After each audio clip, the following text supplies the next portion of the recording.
കോഴിക്കോട് വെള്ളയിൽ beach റോഡിൽ reels ചിത്രീകരണത്തിനിടെ ഉണ്ടായ അപകടത്തിൽ വാഹനം ഓടിച്ചവരെ പോലീസ് ചോദ്യം ചെയ്യുന്നു. രണ്ടുപേരുടെയും മൊഴികളിൽ വൈരുദ്ധ്യമുള്ളതിനാൽ ആരുടെ വാഹനമാണ് ഇടിച്ചത് എന്ന് ഉറപ്പിക്കാൻ കഴിഞ്ഞിട്ടില്ല. മരിച്ച ആൽവിന്റെ പോസ്റ്റ്മോർട്ടം ഇന്ന് നടക്കും. വിവരങ്ങളുമായി ഇംതിയാസ് കരീം ചേരുന്നു. Imtiaz, good morning. ഇത് ആരുടെ വാഹനമാണ് ഇടിച്ചത് എന്ന കാര്യത്തിൽ ഒരു വ്യക്തത വരുത്താൻ ഇനിയും പോലീസിന് കഴിയുന്നില്ലേ? എന്താണ് ഇനി തുടരന്വേഷണം എങ്ങനെയാണ് മുന്നോട്ട് കൊണ്ടുപോവുക? Moti, very good morning. ഞാനിപ്പോൾ നിൽക്കുന്നത് വെള്ളയിൽ പോലീസ് സ്റ്റേഷന് മുൻപിലാണ്. നമുക്ക് ഇവിടെ കാണാനാവും, ഇത് ഇന്നലെ അപകടത്തിൽപ്പെട്ട ഡിഫൻഡർ കാറാണ്. തൊട്ടിപ്പുറത്ത് ബെൻസ് കാറുമുണ്ട്. ഇതിലിപ്പോൾ ഒരു പ്രധാന പ്രശ്നമായി നിലനിൽക്കുന്നത് ഇന്നലെ ഈ അപകടമുണ്ടായതിൽ ഏതു വാഹനമാണ് ഇടിച്ചത് എന്നതിലൊരു ആശയക്കുഴപ്പം ഇപ്പോഴും പോലീസിനും മോട്ടോർ വാഹന വകുപ്പിലും നിലനിൽക്കുകയാണ്. ഏതു വാഹനമാണ് ഇടിച്ചത് എന്നതിലൊരു വ്യക്തത ഇതുവരെ വന്നിട്ടില്ല. ഇന്നലെ തന്നെ ഈ കാർ ഓടിച്ചിരുന്ന അതായത് ഈ 999 ഓട്ടോമോട്ടീവ് എന്ന ഒരു വാഹനത്തിൻ്റെ ഒരു സ്ഥാപനത്തിന് വേണ്ടിയിട്ടായിരുന്നു ഇത്തരത്തിലൊരു ചിത്രീകരണം, ഒരു വീഡിയോ ചിത്രീകരണം, പ്രൊമോഷണൽ വീഡിയോ ചിത്രീകരണം നടത്തിയിരുന്നത്. അതിൻ്റെ തന്നെ ഉടമയായിരുന്ന സാബിത്ത് എന്ന ആളായിരുന്നു ഈ ഡിഫൻഡർ വാഹനം ഓടിച്ചിരുന്നത്.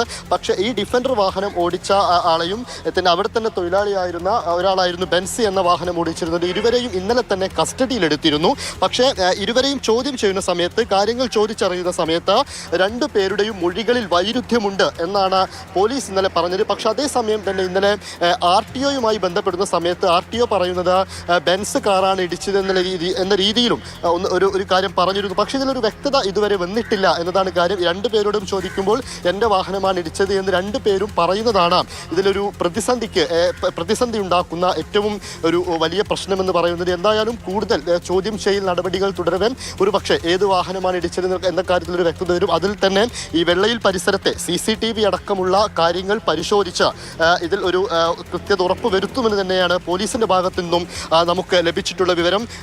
ഇതിൽ നമ്മൾ എടുത്തു പറയേണ്ട മറ്റൊരു കാര്യമെന്ന് പറയുന്നത്, ഈ മരിച്ച വടകര കടമേരി സ്വദേശിയായിട്ടുള്ള TK ആൽവിൻ ഒരു തൻ്റെ ചെറുപ്പകാലത്തിൽ തന്നെ ഈ വൃക്കകൾക്കൊക്കെ തകരാർ സംഭവിച്ച് അതിലൊക്കെ ഒരു ശസ്ത്രക്രിയ കഴിഞ്ഞ് ഈ വീഡിയോഗ്രാഫിയിൽ ഒരു പാഷൻ കാരണം വിദേശത്തേക്ക് പോയ ആളാണ്. അദ്ദേഹം അവിടെ ഈ ജോലിയുമായി ബന്ധപ്പെട്ട് നിൽക്കുന്ന ഒരാളായിരുന്നു. ഇതിനിടയ്ക്ക് ഒരു ചികിത്സയുടെ ഭാഗമായിട്ടാണ് നാട്ടിലേക്ക് വന്നത്.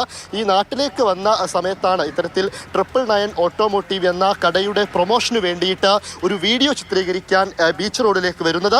അവിടെ ഇന്നലെയൊക്കെ നമ്മൾ വ്യക്തമാക്കിയതുപോലെ തന്നെ രണ്ട് കാറുകൾ, അതായത് നേരത്തെ നമ്മൾ കാണിച്ച ചിത്രങ്ങളിൽ വീഡിയോകളിൽ കാണിച്ച ബെൻസ് കാറും ഡിഫൻഡർ കാറും, ഈ രണ്ട് കാറുകളും ഒരുമിച്ച് വരുന്നതിൻ്റെ ഒരു ദൃശ്യം ചിത്രീകരിക്കുകയായിരുന്നു ഈ ആൽവിൻ എന്ന ഈ മരിച്ച വ്യക്തി.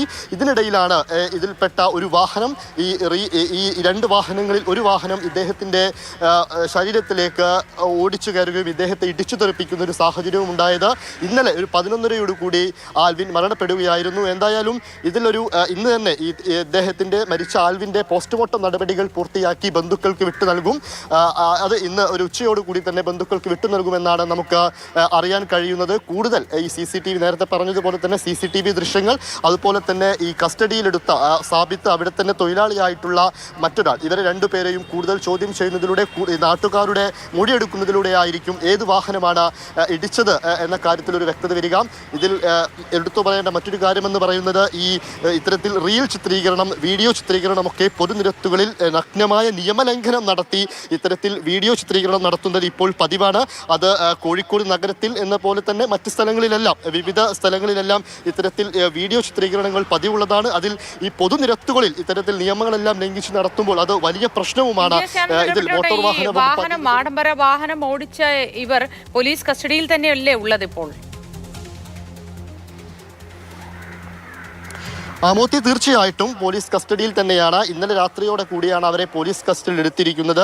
ഇന്നലെ വൈകിട്ട് വരെ ഒരു 10:30 വരെ അവരോട് കാര്യങ്ങൾ ചോദിച്ചിരുന്നു. പക്ഷെ അപ്പോഴെല്ലാം അവർ പറഞ്ഞിരുന്നത്, ഞാനാണ് എൻ്റെ വാഹനമാണ് ഇടിച്ചത് എന്ന് രണ്ടുപേരും പറയുന്നൊരവസ്ഥയുണ്ടായി. അതാണ് മൊഴികളിൽ ഒരു പ്രശ്നമുണ്ട് എന്ന് പോലീസ് ഇന്നലെ തന്നെ നമ്മളോട് വ്യക്തമാക്കിയിരുന്നത്. ഇന്ന് രാവിലെയും അങ്ങനെ തന്നെയാണ് നമുക്ക് മനസ്സിലാക്കാൻ സാധിക്കുന്നത്. 10 മണിയോടെ കൂടുതൽ എങ്ങനെയായാലും നഷ്ടപ്പെട്ടത് ഒരു ചെറുപ്പക്കാരന്റെ ജീവനാണ് എന്നതാണ് ഏറ്റവും ദാരുണമായ സംഭവം.